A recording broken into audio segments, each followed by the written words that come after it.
Beragam upaya dilakukan untuk memberikan vaksin di semua kalangan usia, termasuk anak umur 6 hingga 11 tahun.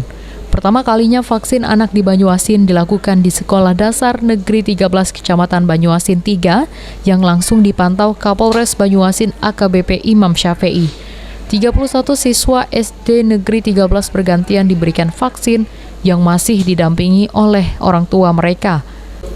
Khusus anak yang dalam kondisi tidak sehat tidak dilakukan vaksinasi. Upaya vaksinasi dilakukan pada anak usia 6 hingga 12 tahun yang diberikan agar pelajaran tatap muka dapat dilakukan 100%. Salah satu orang tua siswa mengaku mendukung vaksinasi siswa SD agar PTM 100% segera dapat dilakukan, meski anaknya urung divaksin lantaran tidak dalam kondisi sehat. Ibu Eka. Nah, hari ini ada jadwal vaksin untuk anak ibu ya? Udah bisa divaksin belum, Bu? Belum. Alasannya, Bu? Lagi pilek, batuk. Belum sehat ya? Belum sehat. Ibu bersedia anaknya divaksin, Bu? Iya, ada apa-apa. Cuman kendalanya lagi batuk pilek baik. Nah, ibu sendiri sudah divaksin ya? Sudah. Nah, kalau divaksin ini harapannya apa, Bu, untuk anak-anak dan kegiatan sekolahnya? Biar sehat-sehat baik lah, biar sekolah masuk galau. Oh, sahabat ini belum masuk galau? Belum, masih Masih separuh-separuh.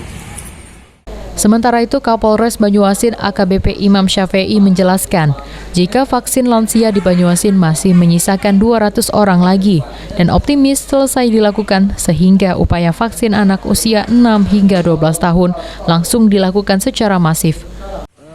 Kita sudah mulai memasuki untuk vaksin anak 6 sampai 11 tahun. Kita mulai dari sekolah-sekolah, kita koordinasi dengan dinas pendidikan maupun dinas kesehatan. Untuk dinas kesehatan masih menunggu 60% dari lansia. Insya Allah hari ini semoga tercapai karena kita sudah mencapai 59,68%.